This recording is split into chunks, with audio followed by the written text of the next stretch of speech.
कुरान की 24 आयतों पर आपत्तियां। स्वामी जी ने क्या कहा?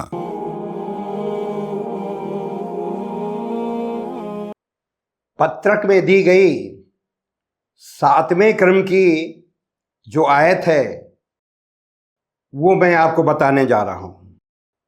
अल्लाह काफिर लोगों को मार्ग नहीं दिखाता। ये सूरा नंबर 9 की आयत नंबर 37 है, जो मदीना में युद्ध की परिस्थितियों में उतरी। और इसमें सबसे आश्चर्यजनक बात यह है कि पत्रक लिखने वालों ने इस आयत का एक सबसे छोटा हिस्सा जो सबसे अंत में था उसको दिया है, बाकी अधिकांश आदेश को गायब कर दिया है। इसी से समझ लीजिए कि इनके इरादे क्या हैं। असलियत को छुपाओ, सत्य को छुपाओ और ऐसा झूठा आरोप लगाओ जो सामने दिखाई दे। उसकी सच्चाई को ये छिपा देना चाहते हैं। अब हम आपको बताएंगे कि सूरा 9 की आयत नंबर 37 यानी अल्लाह का ये पूरा आदेश क्या है। यह आदेश अम्न के महीनों के बारे में है, आदेश में है।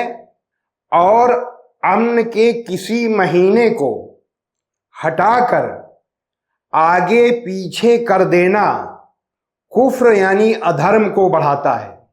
इससे काफिर यानी इस्लाम विरोधी गुमराही में पड़े रहते हैं।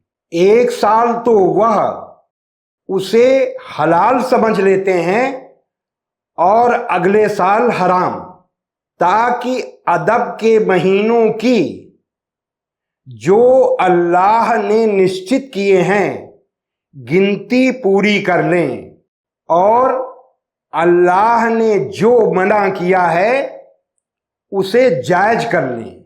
उनके बुरे आचरण उनको भले यानी अच्छे दिखाई देते हैं। ऐसे लोगों को, ऐसे काफिरों यानी इस्लाम विरोधियों को अल्लाह मार्ग नहीं दिखाता। यह है पूरी आयत। अब यहां हम बता दें कि अम्न का महीना क्या है, अम्न के महीने क्या हैं। इस्लामिक कैलेंडर के हिसाब से अम्न के महीने यानी शांति के महीने 4 हैं: जिकादा, जिलहिज्जा, मुहर्रम और रजब।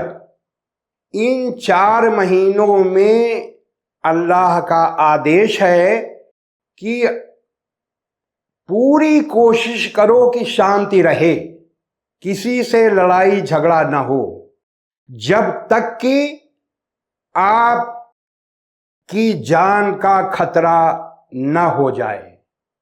जान का खतरा होने के बाद ही लड़ो, नहीं तो इसमें शांति रखो। इन 4 महीनों में, इन महीनों को अदब के महीने या हराम के महीने भी कहा जाता है। अब स्पष्ट है कि यह जो आदेश आया वो मक्का के कुरैश के लिए, मक्का के काफिरों के लिए, मक्का के इस्लाम विरोधियों के लिए, बहुईश्वरवादियों के लिए, मुशरिकों के लिए आया, जो जनवरी सन 630 में मक्का फतेह होने के बाद सारे के सारे एकेश्वरवादी बन गए। यानी यह आदेश मुसलमानों को मुसलमानों के लिए ही था एक तरीके से, क्योंकि भविष्य में थोड़े ही समय बाद वो मुसलमान हो गए। यहां इस आदेश में एक समुदाय को दूसरे समुदाय से लड़ाने की बात कहां से आ गई, पहली चीज। दूसरी चीज, या तो इनकी अज्ञानता, कहें कि ये चीजें जानते नहीं, और या ये जानबूझ करके कर रहे हैं। क्योंकि अल्लाह के आदेश के एक छोटे से हिस्से को, जिसको दिखा करके ये अपना मतलब हल कर सकते थे। हिस्सा क्या दिखाया? अल्लाह काफिरों को मार्ग नहीं दिखाता, यानी अल्लाह पक्षपात करता है। एक वर्ग को मार्ग दिखाता है, दूसरे वर्ग को मार्ग नहीं दिखाता। लेकिन अल्लाह ने यह आदेश किन लोगों के लिए किया, इसको इन्होंने गायब कर दिया। तो अगर ये एक बड़े हिस्से को गायब कर रहे हैं तो ऐसा ये जानबूझ करके कर रहे हैं। और कहावत है कि सोते हुए व्यक्ति को जगाना आसान है, लेकिन अगर कोई व्यक्ति सोने का नाटक कर रहा है तो उसको जगाया नहीं जा सकता, क्योंकि वो तो नाटक कर रहा हो, जगेगा ही नहीं। तो जो लोग जानबूझकर अमन के किसी महीने को आगे पीछे कर रहे थे अपना मतलब साधने के लिए, कि जब चाहेंगे तो कहेंगे भाई ये शांति का महीना है, जब चाहेंगे तो कहेंगे भाई ये युद्ध का महीना है, जब लड़ना हो तो बता दो युद्ध का महीना है, जब शांति चाहिए तो ये शांति का महीना है। अपनी मर्जी के हिसाब से जो चाहो सो करो। तो ये जानबूझकर जो लोग धर्म से छेड़छाड़ कर रहे थे, धार्मिक मान्यताओं से छेड़छाड़ कर रहे थे, अल्लाह के आदेश के साथ छेड़छाड़ कर रहे थे, क्योंकि इसमें साफ दिया हुआ है, अभी मैंने बताया कि अमन के महीने अल्लाह ने मुकर्रर किए हैं, अल्लाह ने निश्चित किए हैं।